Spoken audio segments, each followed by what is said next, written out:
गर्मियों का मौसम था। आकाश, मनोज, रश्मि और कनिका चारों दोस्त किसी हिल स्टेशन पर घूमने जाना चाहते थे, मगर हर जगह होटल्स की बुकिंग फुल हो चुकी थी। तभी कनिका के दिमाग में ऋषिकेश का ध्यान आया। ऋषिकेश में मेरे कजन के दोस्त का अपना एक कॉटेज है। उसने कहा था कि अगर कभी ऋषिकेश जाना हो तो मुझे बता देना, हम उसके कॉटेज में रुक सकते हैं। तब तो बहुत बढ़िया है, रूम्स ढूंढने का झंझट ही खत्म।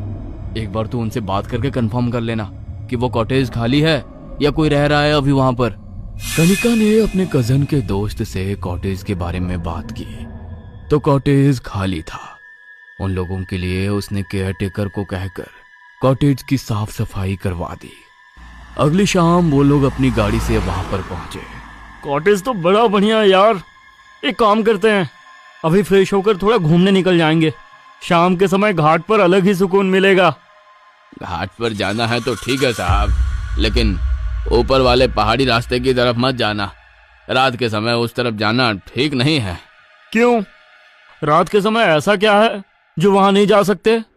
पहाड़ी इलाका है साहब, भूत प्रेत छलावे अक्सर अंधेरा होने के बाद इन रास्तों पर भटकते हैं, इसलिए उस तरफ ना ही जाओ तो बेहतर है।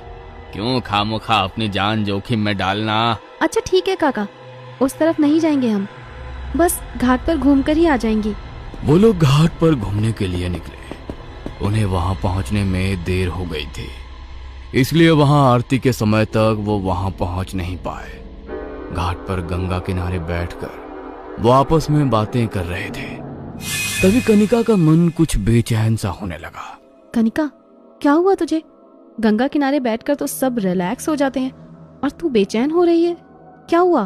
पता नहीं यार, कुछ अजीब सा लग रहा है। ऐसा लग रहा है जैसे कुछ बुरा होने वाला है और मेरी अंतरात्मा पहले ही मुझे उसका संकेत दे रही है। एक तू और दूसरी तेरी अंतरात्मा, तुम दोनों को तो पता नहीं क्या ही लगा रहता है। खैर, देर हो गई है और भूख भी बहुत लग रही है। चलो कुछ खाने चलते हैं। उन्होंने आसपास रेस्टोरेंट ढूंढे, मगर सब रेस्टोरेंट में काफी देर की वेटिंग थी। तभी मनोज को ऑनलाइन एक रेस्टोरेंट मिला जिसमें 4 लोगों की सीटिंग खाली थी। उसने तुरंत ही ऑनलाइन वो टेबल बुक कर दी। वो रेस्टोरेंट वहां से लगभग 10 मिनट की दूरी पर था। वहां पर कोई ऑटो या रिक्शा भी नहीं थी, इसलिए वो लोग पैदल ही वहां से उस रेस्टोरेंट के लिए निकल गए। ये तो वही पहाड़ी रास्ता है, एकदम सुनसान। काका ने मना किया था ना इस तरफ आने से। इस तरफ चलना रहने देते हैं यार, मेरा मन पहले ही बहुत घबरा रहा है। कितनी डरपोक है तू। उन्होंने बोला और तूने मान लिया। कुछ भी नहीं है ऐसा यहाँ पर। रोज हजारों टूरिस्ट घूमने आते हैं यहाँ। हमने तो कभी किसी के मुंह से ऐसा कुछ नहीं सुना। कनिका की बात को सबने इग्नोर कर दिया। वो लोग उसी रास्ते पर आगे बढ़ रहे थे। तभी रास्ते पर लगी स्ट्रीट लाइट अचानक से फ्लिकर करने लगी और व्हाइट कलर की मीठी ड्रेस पहने एक लड़की उन्हें वहां पर दिखाई दी। लेकिन वो लड़की कुछ अजीब सी थी। वो लगातार उन्हें ही घूर कर देख रही थी। ये लड़की हमें क्यों घूर रही है? जल्दी चलो यहाँ से, कुछ अजीब ही लग रही है ये तो मुझे। वो चारों उसे इग्नोर करके वहां से आगे बढ़ गए, मगर कुछ दूरी पर आगे फिर से उन्हें वो लड़की वहां दिखाई दी। वो अभी भी एकटक उन्हीं को घूरती जा रही थी। अरे, अभी तो ये लड़की हमसे पीछे थी, अचानक से इतनी आगे कैसे आ गई? इतना कहते ही वो अचानक उनके सामने से गायब हो गई और रात के पहर सुनसान पहाड़ी रास्ते पर ये नजारा देखकर उन सबके पैरों तले से जमीन खिसक गई। वो जैसे ही वहां से भागने के लिए पीछे की तरफ मुड़े तो वो लड़की ठीक सामने की फ्लिकर करती हुई स्ट्रीट लाइट के नीचे खड़ी थी। डर के मारे अब उन सब का हलक सूख चुका था। मैंने कहा था ना नहीं चलते हैं यहाँ, लेकिन तुम में से किसी ने मेरी बात नहीं सुनी। अब कैसे निकलेंगे हम सब यहाँ से? तभी मनोज को उसी रेस्टोरेंट का बोर्ड दिखाई दिया जहां उसने सबके लिए टेबल बुक की थी। उसने रेस्टोरेंट की तरफ इशारा किया और वो तीनों जल्दी से रेस्टोरेंट के अंदर चले गए। वहां पहुंचकर उनकी जान में जान आई, मगर जैसे ही उन्होंने अंदर देखा तो वहां के सारे टेबल्स खाली थे। कोई भी वहां पर खाना खाने के लिए नहीं बैठा था। ये कैसे हो सकता है? जब मैंने ऑनलाइन चेक किया था तो पूरे रेस्टोरेंट में सिर्फ एक टेबल खाली थी और अब यहाँ पर हमारे अलावा कोई भी नजर नहीं आ रहा। रात के समय छलावे के डर से यहाँ कोई आता ही नहीं है। कुछ सीट्स ऑनलाइन में हमें फुल दिखानी पड़ती है, वरना लोगों को लगता है कि रेस्टोरेंट अच्छा नहीं है, इसलिए यहाँ कोई आता ही नहीं है। अचानक से वेटर की आवाज सुनकर वो चारों बुरी तरह डर गए, मगर उसकी बात सुनकर उन्हें भी लगा कि वो सही ही कह रहा है। वो जाकर अपनी टेबल पर बैठ गए। तभी वो वेटर उनके पास ऑर्डर लेने के लिए आया। एक दाल तड़का, राइस, रोटी और मिक्स वेज कर दो। वैसे आप बुरा ना मानो तो एक बात कहूँ?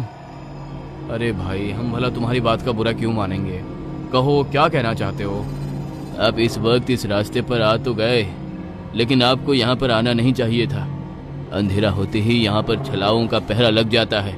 किस्मत वाले हो जो आपको कुछ हुआ नहीं, वरना वो छलावा किसी को छोड़ता नहीं है। देखा तो जरूर आपने भी होगा उसे। ये बात बोलते हुए उस वेटर ने उन्हें देखकर एक अजीब सी स्माइल दी और उनकी तरफ मुस्कुराते हुए वहां से चला गया। मुझे तो ये जगह भी कुछ ठीक सी नहीं लग रही है। ये वेटर भी कितने अजीब तरीके से बात कर रहा था अभी। जल्दी से खाना खाते हैं और कैब बुक करके निकलते हैं यहाँ से। दोबारा इस रास्ते से पैदल वापस नहीं जाएंगे। जा तो आप कैब से भी नहीं पाओगे। अरे, तुम अभी तो वहां थे, अचानक यहाँ कैसे आ गए? मैं तो बस इतना बताने आया हूँ कि रात के समय यहाँ कोई कैब नहीं आएगी, और पैदल जाने का तो अब सवाल ही नहीं उठता। आज रात आप लोगों को यहीं पर रुकना पड़ेगा। हमने तुमसे जितना कहा है सिर्फ उतना काम करो। यहाँ से कैसे जाना है और कैसे नहीं वो हम देख लेंगे। बहुत भूख लगी है, खाना ले आओ। मनोज की बात से वो वेटर चिढ़कर वहां से चला गया और कुछ देर बाद उसने टेबल पर खाना लाकर सर्व किया और बड़े ही गुस्से में उन्हें घूरते हुए वहां से चला गया। अब तो मेरा कुछ भी खाने को मन नहीं कर रहा। बहुत नेगेटिव सी वाइब फील हो रही है यहाँ पर। बस थोड़ी देर मैनेज कर लो कनिका। खाना खाकर मैं रामू काका को बोल दूंगा कि किसी गाड़ी वाले को हमें यहाँ लेने भेज दे। कनिका ने प्लेट में खाना सर्व करने के लिए कैसरोल का लीड उठाया तो उसके अंदर जिंदा कीड़े रेंग रहे थे और उस खाने के अंदर से सड़े हुए मांस की गंध आ रही थी। कनिका ने जोर से चीखते हुए उस कैसरोल को दूर फेंक दिया और वो सारा खाना जमीन पर गिर गया। अरे कनिका, ये क्या किया तुमने? खाना नीचे क्यों फेंक दिया? ये खाना सड़ा हुआ है और कीड़े रेंग रहे हैं इसके अंदर। देखा नहीं क्या तुमने? कीड़े? कौन से कीड़े कनिका? ध्यान से देखो, उस कैसेरोल के अंदर तो सिर्फ दाल थी। कनिका ने नीचे फर्श की तरफ देखा, मगर अभी भी उसे फर्श पर गीली दाल में कीड़े रेंगते हुए नजर आ रहे थे। नहीं, सचमुच इस खाने के अंदर कीड़े हैं। प्लीज कोई भी इस खाने को मत खाना। मनोज, तुम अभी के अभी काका को फोन करके कहो कि यहाँ किसी को भेज दे। मैं थोड़ी देर भी और अब यहाँ पर नहीं रुक सकती। बाकी सबको भी उस जगह से एक अजीब सी वाइब आ रही थी, इसलिए मनोज ने उसी वक्त रामू काका को कॉल कर दिया। हेलो रामू काका, हम लोग कॉटेज के आगे की पहाड़ी रास्ते के आखिरी रेस्टोरेंट में बैठे हैं। यहाँ से कॉटेज तक आने के लिए कोई कैब भी नहीं है। आप किसी को यहाँ पर गाड़ी से भेज सकते हैं क्या? क्या? ये क्या बोल रहे हो बेटा तुम? मैंने तुम्हें वहां जाने के लिए मना किया था ना। वो रास्ता बहुत खतरनाक है। रात के इस पहर कोई अपनी जान जोखिम में डालकर वहां नहीं आएगा। क्या? इसका मतलब हमें पूरी रात इसी रेस्टोरेंट में रुकना पड़ेगा? लेकिन बेटा, इससे पहले कि रामू काका कुछ और बोलते, कॉल डिस्कनेक्ट हो गई। मनोज ने कई बार उन्हें वापस से कॉल करने की कोशिश की, लेकिन उनके पास कॉल नहीं लगी। क्या हुआ? क्या कहा काका ने? यही कहा होगा कि इतनी रात गए कोई आप लोगों को यहाँ पर लेने के लिए नहीं आएगा। खैर, ऊपर 2 कमरे खाली है। आप लोग चाहो तो रात को यहाँ पर रुक सकते हो। मालिक आपसे कोई एक्स्ट्रा पैसे भी चार्ज नहीं करेंगे। अब ठीक है। वैसे भी यहाँ पर रुकने के अलावा हमारे पास दूसरा कोई चारा नहीं है। तुम ऊपर रूम्स दिखा दो हमें। वेटर उन्हें ऊपर के फ्लोर पर लेकर गया। उस फ्लोर पर काफी कमरे बने हुए थे, लेकिन उन्हें देखकर लग रहा था कि उनकी बनावट काफी पुरानी है। वेटर ने उन्हें 2 कमरों की चाबी दी, लेकिन वो लोग इतने ज्यादा डरे हुए थे कि उन्होंने एक ही रूम में रुकने का फैसला किया। रूम का लॉक खोलकर वो जैसे ही रूम के अंदर गए तो पूरे रूम में एक अजीब सी सड़ांध फैली हुई थी, जैसे वहां पर ना जाने कितने सालों से कुछ सड़ रहा हो।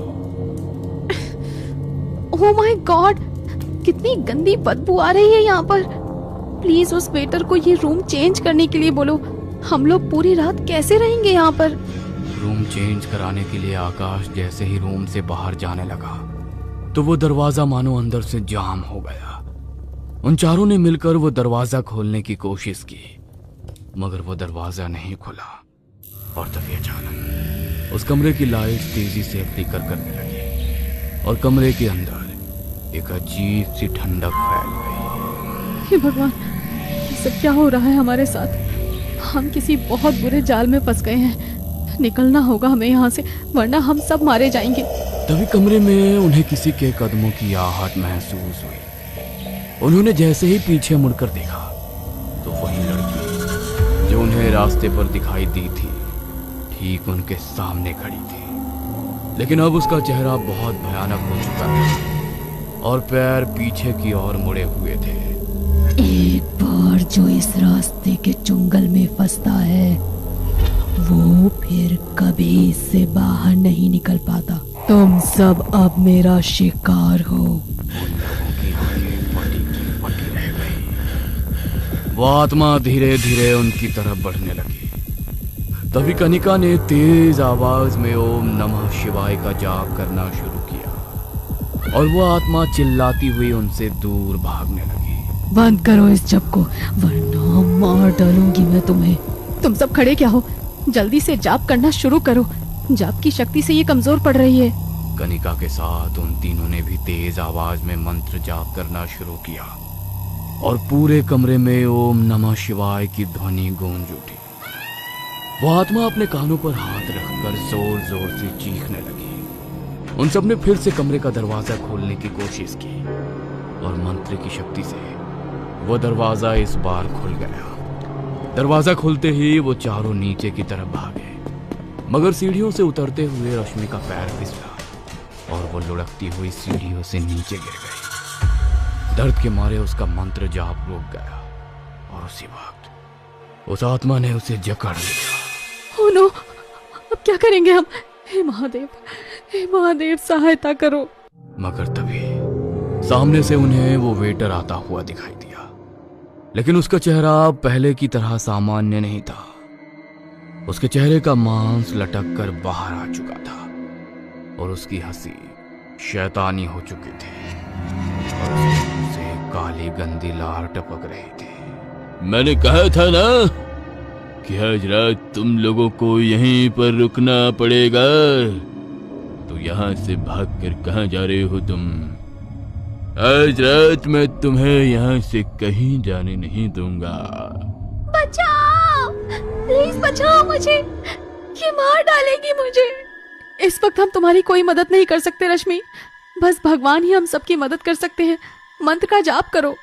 रश्मि ने फिर से हिम्मत करते हुए मंत्र का जाप करना शुरू किया, मगर उस आत्मा ने उसके चेहरे को बुरी तरह भींच दिया और उसकी गर्दन पर खरोच मारने लगी। तीनों ने तेज आवाज से मंत्र जाप करना शुरू किया। तभी कनिका को याद आया कि घाट से निकलते हुए उसने एक छोटी बोतल में गंगा जल भरकर अपने बैग में रखा था।